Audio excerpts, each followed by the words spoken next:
traje una que, para que lo vean qué es lo que es. Bueno, ahí la están viendo al revés, pero es tipo, hay otra que es también color verde y blanca, que si es del año 2019, no hay problema. O sea, traten de tenerla porque vamos a tratar de ir viendo los artículos en particular que vamos a necesitar, que esto es la parte de sujeto en la clase que viene. Ahí me tocaría, hoy es lunes, el jueves. El miércoles toca con el doctor Arcuri. Y si la pueden bajar de internet, no hay ningún problema, como ustedes quieran.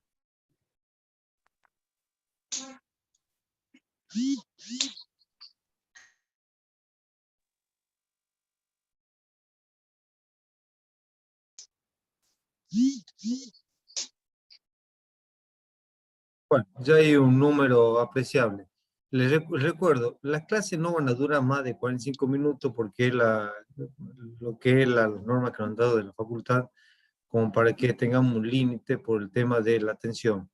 Lo que sí yo les pido, por favor, es que si alguno tiene, como hemos hecho en la clase pasada, si alguno tiene alguna duda, desactiva el micrófono y en el acto me dice qué duda hay. ¿Queda algo de la clase pasada?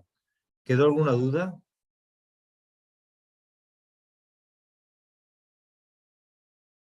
¿No? Bueno, miren, lo que vamos a ver hoy es el hecho imponible. Esta clase la tienen ustedes incluso en uno de los PowerPoint que están subidos en el campus. El campus está subido con audio. Yo lo que traté de trabajar sobre el mismo PowerPoint, pero aclarando muchas cosas que a veces no es posible a través del audio, pues se hacen los Power muy pesados. Miren, en las relaciones jurídicas tributarias, siempre hay, como en todo contrato, hay dos partes. Una parte es el Estado y otra parte es el particular.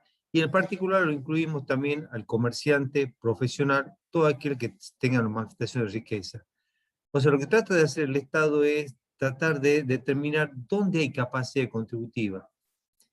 Esa capacidad contributiva ustedes tienen que darse cuenta que no solamente es tener un negocio, sino también la facultad que tiene uno de dar servicios. Por ejemplo, un profesional, cuando da un servicio, un médico, un odontólogo, o sea, toda esa cuestión, incluso también significa la posesión.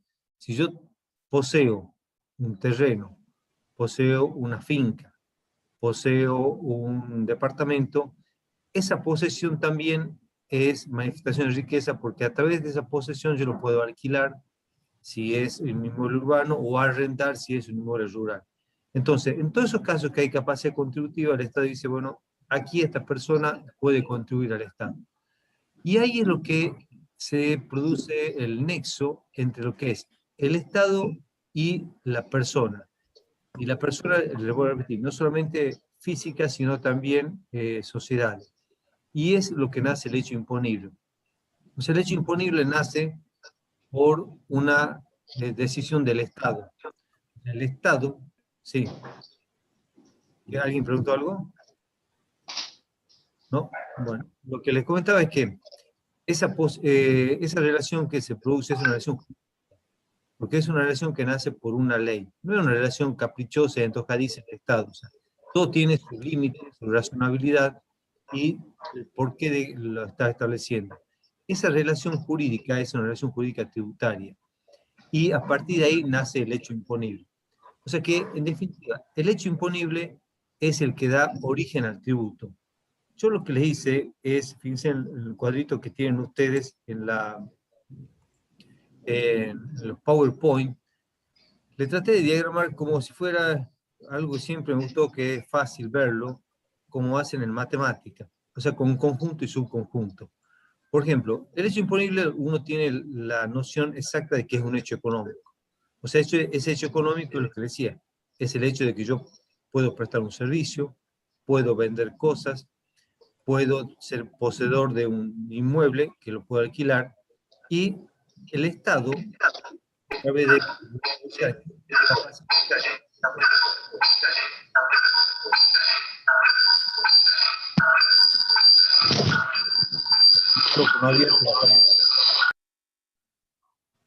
Es que lo que el Estado lo que hace es tratar de determinar cuándo hay un hecho imponible.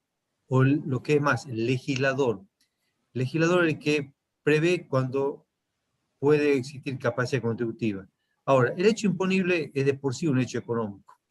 Es un hecho económico que obviamente nosotros sabemos que tiene un alcance que puede ser medido en pesos. Y a partir de ser medido en pesos uno puede establecer un tributo. Ahora, ese hecho económico es el que lo prevé el legislador. Por ejemplo, si el legislador dice, bueno, yo voy a aplicar un impuesto a todos los que tengan autos que valen más de 5 millones de pesos. Quiere decir que el hecho imponible es poseer un auto de más de 5 millones de pesos. Si yo compro ese auto de 5 millones, 5 millones 100 mil pesos, va a estar grabado con impuesto. Ahora, si compro un auto de 2 millones 500, no va a estar alcanzado. Entonces, fíjense, ambos, comprar un auto de 2 millones y medio, 5 millones 100 es un hecho económico. Pero ¿qué pasa? Uno es un hecho que está previsto por el legislador porque dice, esta persona está comprando este bien, tiene capacidad contributiva, tiene capacidad de que yo le puedo cobrar un impuesto para que solvente los gastos del Estado. Entonces, lo que yo les muestro ahí es justamente, fíjense que es el conjunto este, el celeste, son todos los hechos económicos que suceden en el mundo. Pero ¿qué pasa? El legislador solamente capta una parte de esos hechos económicos, o sea que son los que él prevé. Y eso lo tiene que estar previsto, fíjense como le digo, por el legislador, pero a través de una ley. O sea, no cualquier hecho imponible puede ser susceptible de generar tributo, sino todos aquellos que provienen de una ley. Ya vamos a ver cuáles son las características de los hechos imponibles, pero el primer punto relevante es que es un hecho hipotético previsto por el legislador y que tiene que estar por una ley. ¿Por qué le digo hecho hipotético? Porque, ¿qué pasa si yo digo le aplico un impuesto a todos los autos que valen más de 5 millones 100? Nadie compra ningún auto de esos. Entonces, es un hecho hipotético porque no se verifica. O sea, es un hecho hipotético hasta tanto se verifique en realidad. Por eso les pongo arriba que el hecho imponible es algo que está previsto por el legislador. Y cuando sucede en la realidad, cuando acontece en la realidad, recién da nacimiento a la obligación tributaria. O sea, recién ahí el sujeto, que es el sujeto pasivo de la obligación tributaria, en ese momento tiene la obligación del pago del tributo. Ya vamos a ver que todo esto no es instantáneo, porque hay tiempos. Pero lo que más me interesa por ahora que se den cuenta es que el hecho imponible es un hecho económico que está previsto por el legislador, o sea, él es quien ve capacidad contributiva en los contribuyentes, y cuando acontece en la realidad, recién nace la obligación tributaria. Ahora, para ir aclarando la terminología, fíjense, si todo lo que es esto celeste son todos los hechos económicos, y este solamente que está en rojo, el hecho hipotético, quiere decir Profesor, que... Sí. Profesor, disculpe, no está compartiendo pantalla. ¿Cómo? No, No está ahí, compartiendo pantalla. ¿no? Ahí que la respuesta, ya te la pongo nuevo. A ver.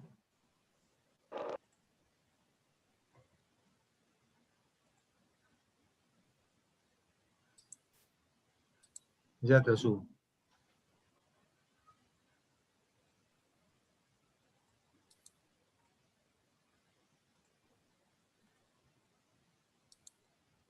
¿Ahora sí? Ahora sí se ve. Bien, sí. ¿Ahora sí? Bueno, a ver, vuelvo a repetir ahí lo que le estaba comentando. Tú lo estás viendo en otro PowerPoint que tengo a la par. Fíjense que lo que le decía, que el hecho imponible es un subconjunto dentro del gran conjunto que es de todos los hechos económicos. Ustedes tienen todos los hechos económicos que son los que están presentando aquí, pero solamente los que prevé el legislador, supóngase, estos que están en rojo son los que yo digo de que son los autos que valen más de 5 millones 100. O sea, si hay alguno que compra un vehículo mayor de 5 millones, va a estar alcanzado. El resto no está alcanzado. Y ahí es donde le comento de que, un poco para tratar de ver la terminología, o sea, el hecho imponible son los hechos que se llaman los hechos grabados, los hechos alcanzados, que sería el subconjunto rojo. El resto, lo que está fuera del círculo rojo son hechos que no están alcanzados por el impuesto, con lo cual quiere decir que estos se llaman conceptos o hechos no alcanzados por el impuesto, no grabados. O sea, ustedes lo van a leer en la terminología, en cada uno de los impuestos en particular, como hechos no alcanzados o no grabados. Ahora, distinto es, solamente les menciono lo que es exento. Exento es un puntito dentro de este subconjunto rojo. O sea, son hechos que están alcanzados, pero por una norma particular después se los retira. Esos son los exentos. Entonces, ustedes tienen tres tipos de hechos aquí.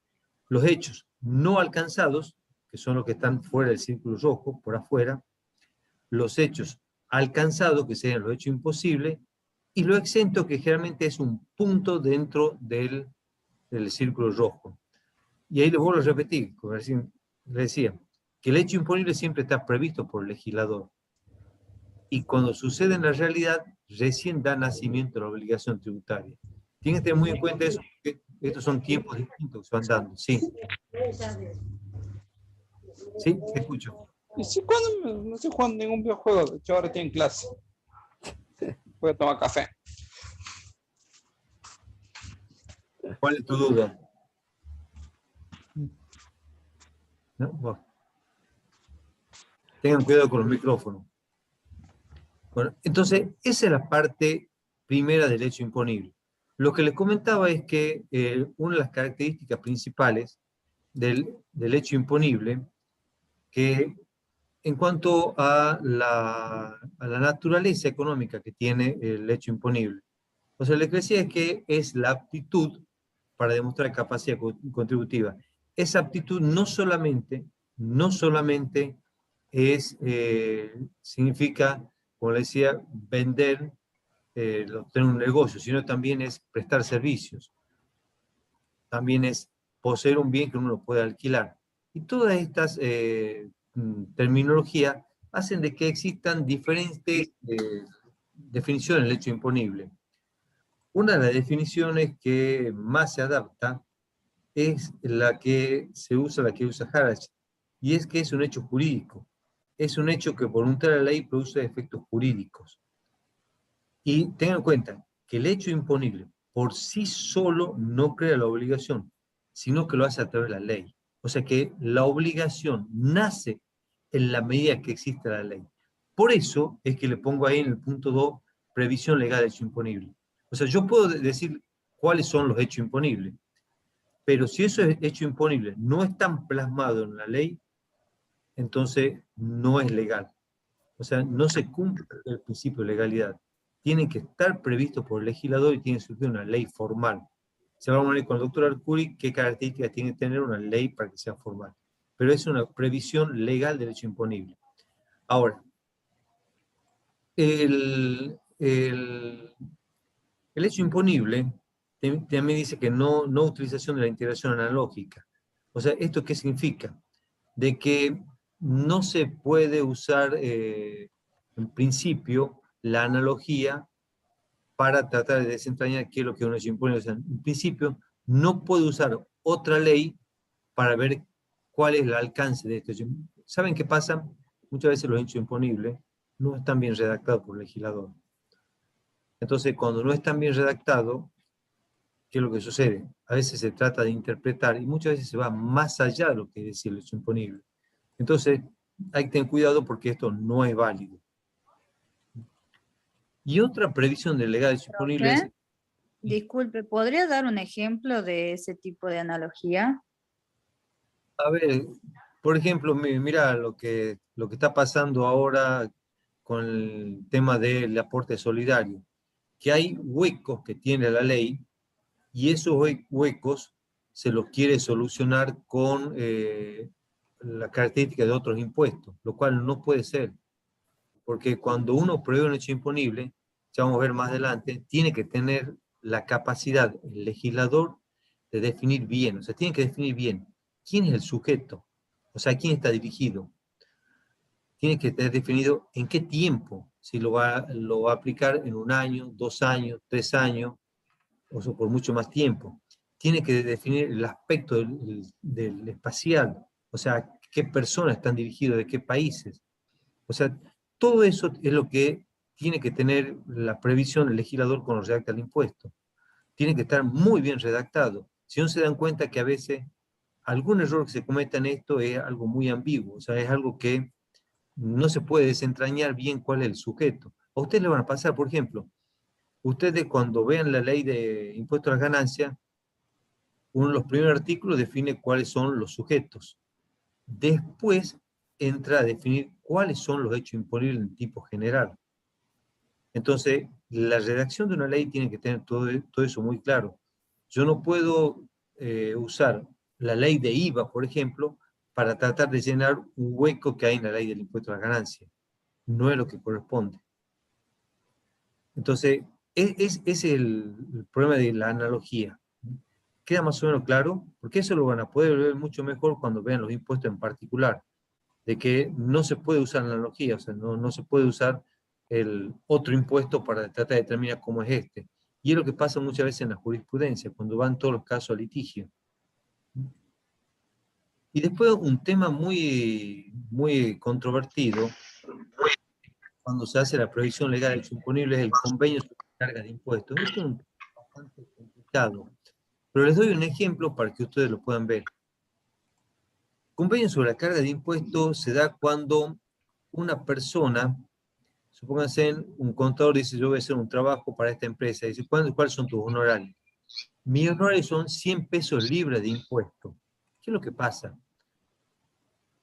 Significa que la empresa me tiene que pagar un importe tal que a mí me quede 100 pesos. O sea, que para la empresa se cargo de mi impuesto. Y lo que dice la ley, en el artículo 37 de la ley 11.683, es justamente de que no es válido eso. O sea, ¿qué pasa si la persona no paga su impuesto? ¿Quién es el responsable? Entonces, esos convenios entre las partes no son oponibles al fisco. O sea, no puedo decir yo al fisco, no, mira, yo no he pagado mi impuesto porque la empresa se hacía cargo. No es válido. Es un acuerdo entre las partes. O sea, entre la empresa y el particular han llegado a un acuerdo, pero ¿qué pasa? Si no se paga el impuesto, el responsable es el sujeto que prestó el servicio, el contador. Si no lo pagó el impuesto, podrá después decirle a la empresa, che, no pagaste el impuesto, me lo están reclamando a mí, reconoceme los intereses y la multa que estoy pagando. Pero, ¿cuál es la idea? Los acuerdos entre las partes no son oponibles entre las FIP. Ahora, con respecto al nacimiento de la obligación tributaria, recién les comentaba que el nacimiento de la obligación tributaria es cuando nace la obligación. Es el elemento constitutivo y a partir de ese momento es cuando se da la obligación. Y aquí es donde ustedes van a ver que me voy adelantando un poco a las definiciones de impuesto, que hay impuestos que son instantáneos y otro impuesto de ejercicio. Supónganse, el impuesto de sello nace cuando ustedes firman un contrato. Entonces, ustedes firman un contrato y tienen que pagar el impuesto de sello. Entonces, el elemento constitutivo es el contrato. A través del contrato nace el impuesto de los sellos.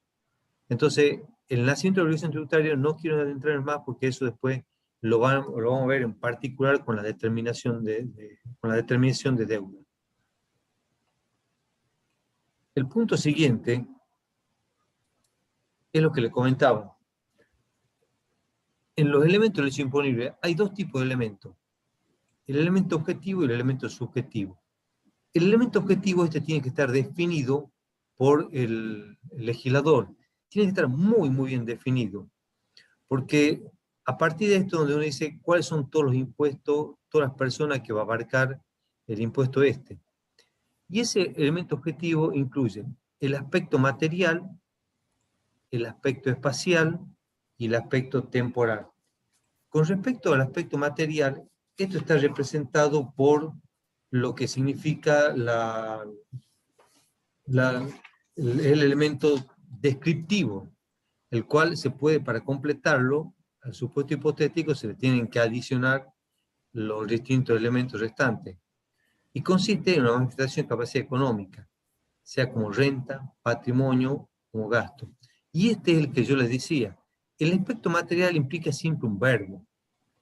Y ese verbo significa es poseer, hacer, transferir, recibir, ser. Por ejemplo, el aspecto material es poseer un campo para arrendarlo, poseer un departamento para alquilarlo, poseer el material intelectual para prestar un servicio como contador, como ingeniero, o prestar un servicio de peluquería, o el hecho de el clásico que ustedes conocen es tener un negocio.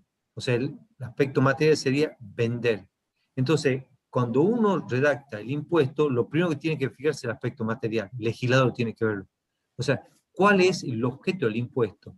El hecho de vender, el hecho de poseer un bien, el hecho de prestar un servicio. O sea, todos esos son aspectos. Por ejemplo, también, aunque ustedes lo deben sentir con sus padres, el hecho de estar en relación de dependencia y prestar un servicio. Eso significa también el aspecto material del hecho imponible. En ganancias, el hecho de prestar servicios en relación de dependencia también está incluido dentro del impuesto. ¿Queda alguna duda con esto? El aspecto espacial. Este yo le diría que es uno de los problemas más grandes de delimitación. Porque esto, antes de empezar, les comento, esto tiene que ver con la potestad tributaria del Estado. El Estado tiene potestad dentro de sus límites, o sea, los límites, lo que es las fronteras.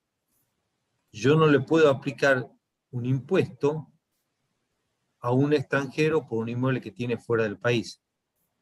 Entonces, ¿cuál es? La potestad tributaria que tiene el Estado es sobre los bienes que están dentro del Estado y después sobre las personas.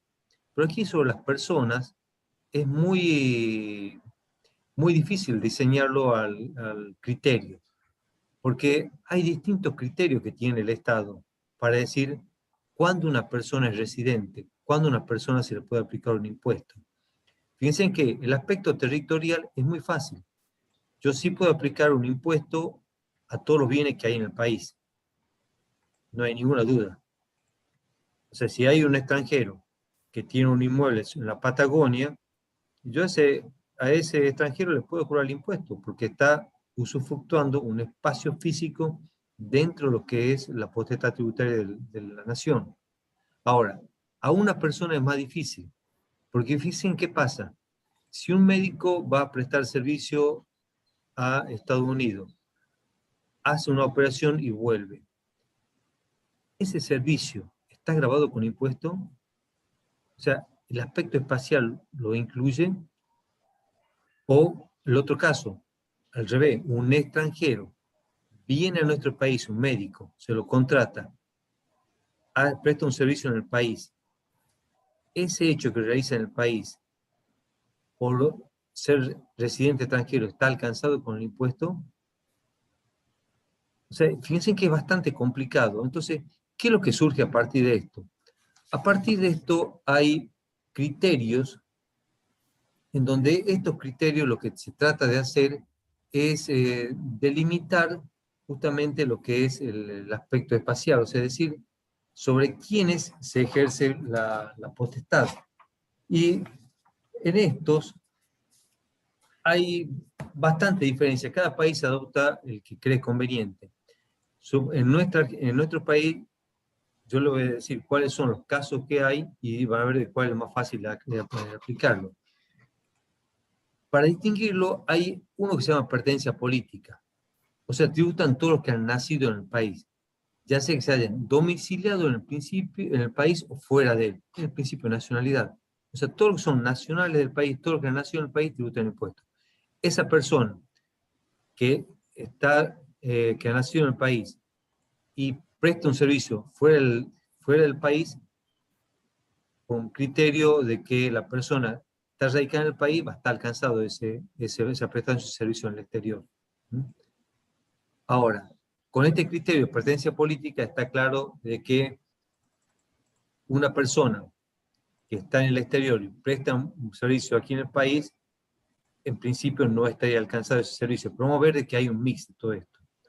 Ahora, pertenencia social son aquellos que residen o se domicilian dentro de la frontera del país, el principio del domicilio. Fíjense, son dos cosas distintas, pertenencia política y pertenencia social. Pertenencia política son los que han nacido en el país, y pertenencia social son aquellos que residen o se domicilian en el país. O sea, un extranjero, por ejemplo, que viene y se radica aquí en Argentina. Y después hay otro que se llama de pertenencia económica, que se establece como criterio atributivo de la potestad tributaria el hecho de que se posean bienes y obtengan réditos o se realicen actos o hechos dentro del territorio del Estado. Les vuelvo a comentar cómo es este, porque este es el criterio que utiliza nuestro país. Pertenencia económica, que es la potestad tributaria, el hecho, por el hecho de que se posean bienes y obtengan réditos que se realicen actos o hechos dentro del territorio del Estado. O sea, si yo tengo un bien dentro del país, no me importa si ese bien es de un argentino o de un extranjero. Ese bien, supone ser una finca o un departamento, produce una renta o un alquiler. Entonces está grabado con el impuesto a la ganancia. Ahora, en la parte esa de los bienes físicos es fácil verlo, pero fíjense, en la parte de los servicios es muy distinto. Con el criterio este de pertenencia económica, ¿qué pasa? El extranjero que presta servicios en el país va a estar alcanzado por el impuesto. Y este es el criterio que utiliza en nuestro país. En nuestro país, en el criterio en el impuesto a la ganancia, utiliza el principio de la renta mundial. ¿Y qué es lo que significa esto? Fíjense que eso lo van a ver ustedes bien en ganancia.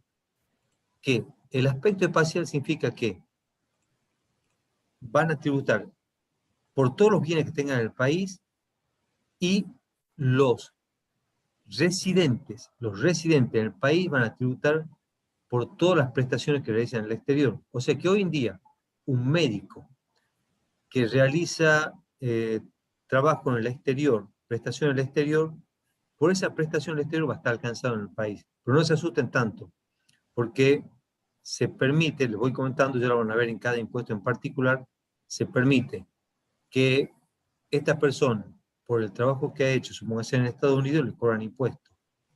Entonces, cuando va a liquidar lo que le corresponde en Argentina, le permiten tomar como crédito, tax credit se llama, ese impuesto pagado en el exterior. O sea que no significa de que todo de impuesto, sino que el impuesto cobrado en el exterior le va a permitir un pago a cuenta. Ese es el aspecto espacial. Y el aspecto espacial, entonces, en nuestro país está tomado en función de la pertenencia económica y en función de la residencia.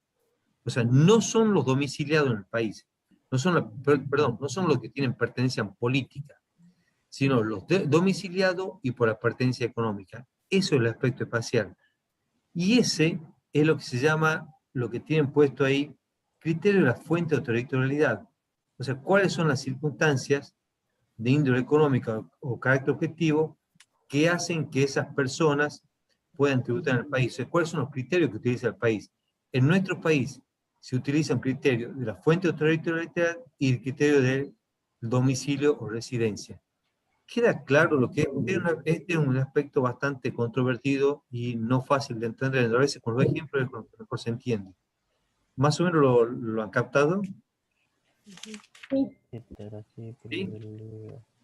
Bueno. El otro aspecto que tiene que estar delimitado cuando se determina cuáles son los elementos del hecho imponible es el aspecto temporal. O sea, ¿qué es lo que pasa? Hay hechos imponibles que son instantáneos y otro de ejercicio. Instantáneo significa que son hechos que se generan en el mismo momento. Hecho imponible de ejercicio significa que se determinan en un determinado periodo. O sea, los instantáneos son, como decía, son impuestos a los sellos. Impuestos a los sellos, ustedes hacen un contrato y tienen que pagar un impuesto. El impuesto, supónganse, del impuesto del aporte solidario, o el impuesto sobre los bienes personales, es un impuesto instantáneo. Es un impuesto a un momento determinado. O sea, supónganse, en bienes personales, es un impuesto de patrimonio que uno tiene al 31 de diciembre. o el impuesto este de ahora a la riqueza, que es el aporte solidario. Es un impuesto al 18 de diciembre.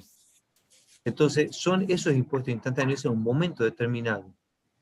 Mientras que los hechos imponibles de ejercicio son aquellos que se verifican en un determinado periodo de tiempo. Para dar un ejemplo, el caso típico es el impuesto a la ganancia. Son todos los hechos que suceden del 1 del 1 al 31 del 12 de cada año. O sea, se suman todos los hechos, porque ustedes pueden tener ingresos, egresos, pérdidas, ganancias, y lo que se hace es se suma todo lo que sucede en el año. Y eso es el hecho imponible del ejercicio. Y esto es, cada legislador tiene que definir el impuesto que está creando, entonces, ¿cuál es el aspecto temporal? Si es en un momento determinado o si es un hecho imponible de ejercicio.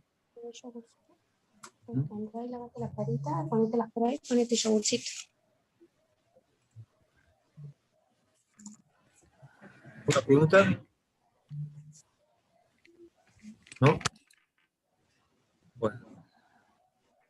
El aspecto subjetivo del hecho imponible, que ahí lo tiene usted en el punto B. El aspecto subjetivo lo vamos a ver mucho mejor cuando veamos la clase que viene, los que son los responsables de los tributos.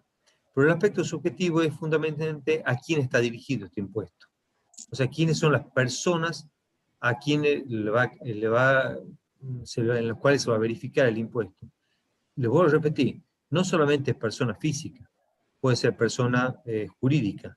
O sea, cuando hablo de persona, Ponete un repelente en las piernas, porque veo que hay mosquito acá. apagar el micrófono, por favor. El elemento subjetivo es, entonces, la verdad que a veces tienen prendido el micrófono y hay conversación intermedia, uno pierde la hilación de la clase. El elemento subjetivo, entonces, decía, es la persona a la cual está dirigido el impuesto. En esto, la ley nuestra es muy particular. No solamente son las personas físicas o jurídicas, sino también están incluidos las sucesiones, o están incluidos los grupos denominados grupos económicos. ¿Qué son grupos económicos? Supóngase un pool de siembra. Un pool de siembra es un elemento subjetivo del impuesto. El pool de siembra es una persona que pone el campo y que se junta con otra persona que pone el dinero para poder poner el agroquímico, hacer las tareas laborales y después se reparten el producido. Ese pool de siembra es también sujeto del impuesto. Entonces, ya vamos más adelante, cuando veamos sujetos del impuesto, en la ley OCC 83, que están perfectamente definidos. Entonces, estos elementos son parte integrante necesaria del hecho imponible. Si no figuran, no se puede dar por configurado el hecho imponible.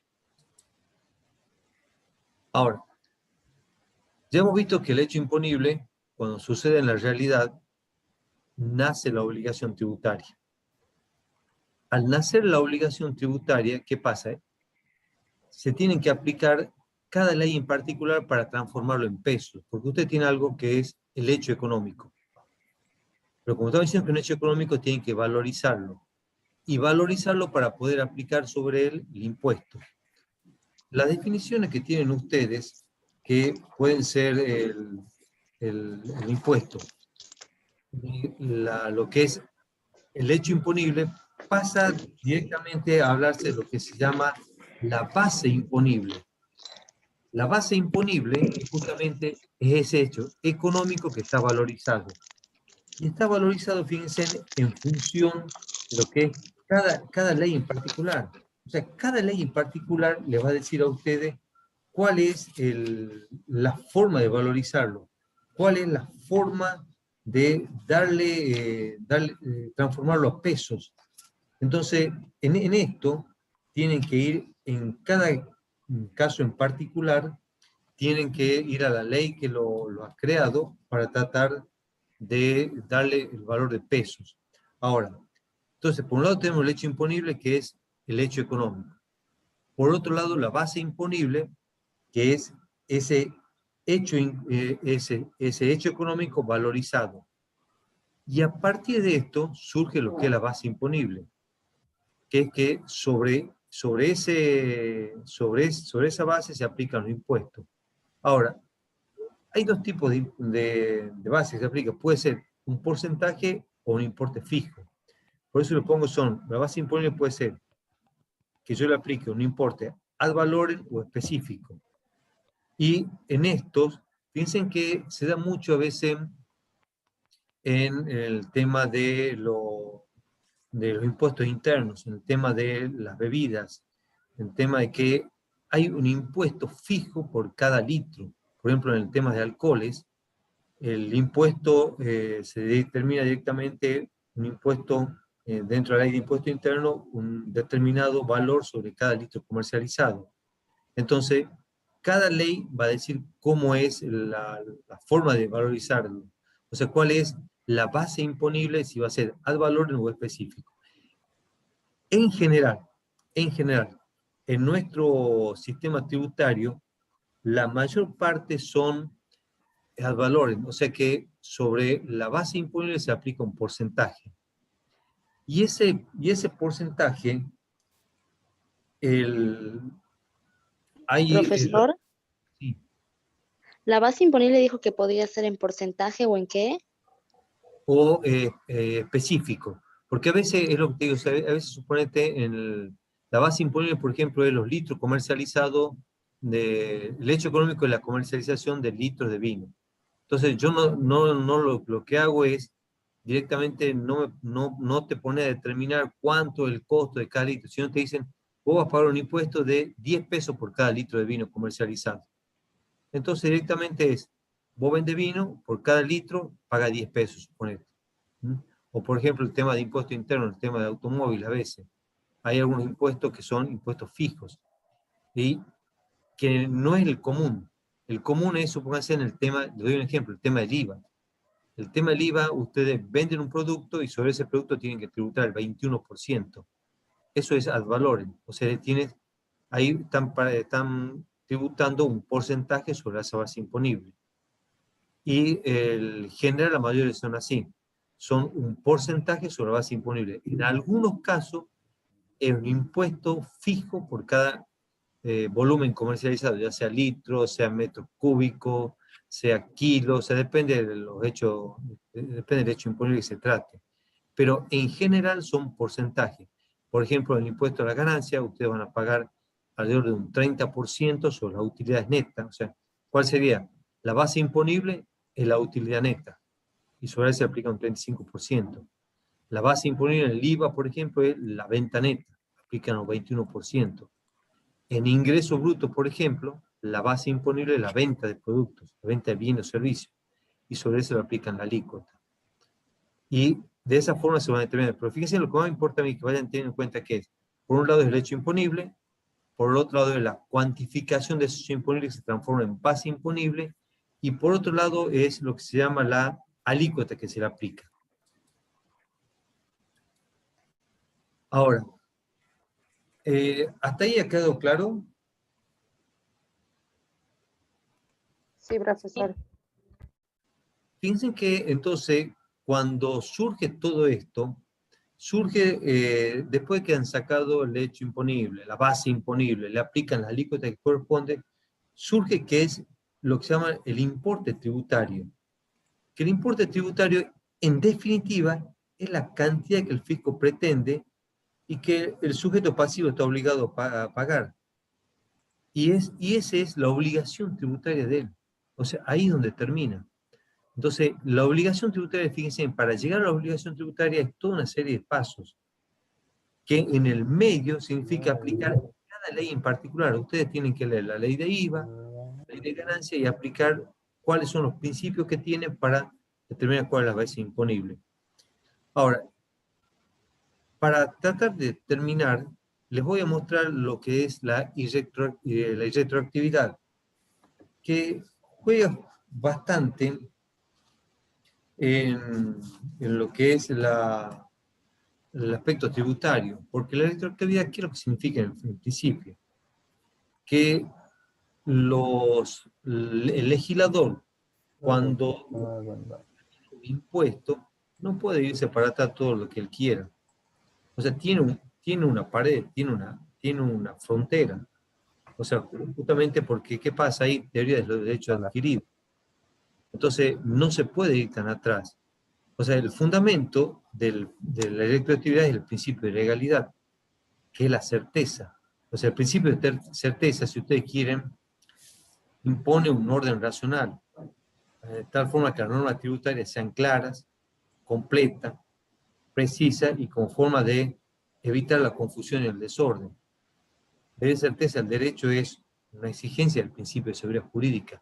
Yo no puedo tener un hecho que se prolongue en el tiempo. Más, sin certeza sobre la vigencia y contenido de la ley tributaria, no existe seguridad jurídica y por ende posibilidad de promover la creación de riqueza. O sea, aquí es fundamental que los hechos las leyes rijan hacia el futuro. Eso es lo más importante. O sea, ustedes tienen que tener que las leyes tienen que regir para hacia el futuro. ¿Y por qué les hago yo esta distinción? Porque recién hemos visto de que hay hechos imponibles instantáneos y hechos imponibles de ejercicio. Entonces, ahí es donde se producen los problemas. Si hay una ley que se redacta el día de hoy, supónganse con vigencia a partir del, no sé, hoy es un día 9, la ley que rige a partir del día 9, quiere decir que todos los hechos imponibles que se verifiquen a partir del día 9, al día de la publicación de la ley, van a estar alcanzados. Los que se han verificado el día 8 no están alcanzados. Pero fíjense que eso es para los hechos imponibles instantáneos. Distinto el caso de los hechos imponibles de ejercicio. Si yo les digo que un hecho imponible de ejercicio rige por todos los hechos que se verifican del 1 del 1 al 31 del 12, cualquier ley, tengan cuidado con esto, cualquier ley que se verifique, que se dicte durante ese tiempo, va a implicar que me afecta a mí. ¿Por qué? ¿Qué pasa? Si el hecho imponible del 1 del 1 al 31 del 12 significa que recién el 31 del 12 se completó el hecho imponible, porque son todos los hechos que han sucedido en ese año. Entonces, si existe una modificación el día 30 de diciembre, me está afectando todos los problemas, todos los hechos que han sucedido con anterioridad. Por supuesto, esto trae muchos casos de injusticia. Porque, por ejemplo, les doy un caso, que es el caso más fácil de ver. Supónganse el impuesto a las ganancias, a veces que se da muy seguido. Supónganse que ustedes compran un bono. Ese bono le compran al Estado porque dicen de que tiene una tasa atractiva, porque al ser del Estado no va a pagar impuestos a las ganancias sobre los intereses que genera ese bono. Entonces, ¿qué pasa? Uno cuando lo compra, yo lo compro, supónganse, en marzo, le digo, lo compro porque es atractivo, no voy a pagar impuestos sobre estos intereses, entonces, en definitiva, lo compro bajo esas circunstancias. Pero ¿qué pasa si en diciembre me dicen, no, miren, a partir de ahora estos bonos están alcanzados? Hacer un impuesto de ejercicio, un impuesto a la ganancia, me cambia las reglas de juego. Pero aquí ya hay bastante jurisprudencia en esto, de que hay ya un derecho adquirido. Yo he adquirido ese bono bajo ciertas circunstancias, entonces no me pueden cambiar las reglas de juego. ¿Y qué pasa? Pero en esos casos tienen que uno acceder a la justicia y estar claro de que uno tiene un derecho adquirido que me lo han cambiado durante el tiempo. Entonces, hoy en día, por suerte, el fisco se está fijando bien esas cosas y crea sus regímenes de transición. Pero fíjense en lo que hace la retroactividad para los casos de hecho imponible de ejercicio. ¿Quedó claro eso de la retroactividad? Me interesa fundamentalmente lo que es el tema de cómo juega en los hechos imponibles instantáneos y los hechos imponibles de ejercicio. Lo otro que les dejo ahí es para que lo lean y lo que es el efecto liberatorio del pago. Pero fundamentalmente, porque eso después lo va a dar con más profundidad el profesor Arcuri. ¿Ha quedado claro lo que es la retroactividad y fundamentalmente en qué aspectos nos cae a nosotros en la parte de los tributos? Sí. ¿Sí? Sí, ¿Sí? Bien, perfecto. Bueno, miren, en la clase que viene vamos a ver ya lo que son todos los responsables.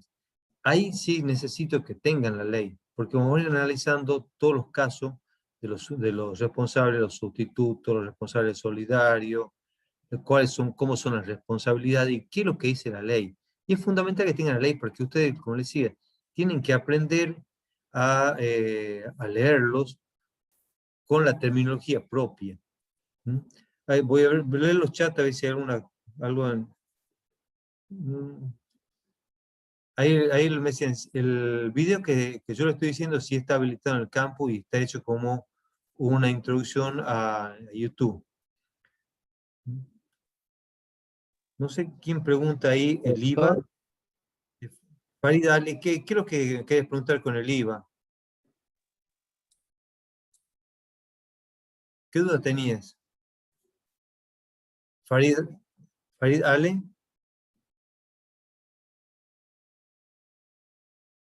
¿Cuál es la duda tuya? Sácalo al micrófono y pregunta. O ya está aclarado.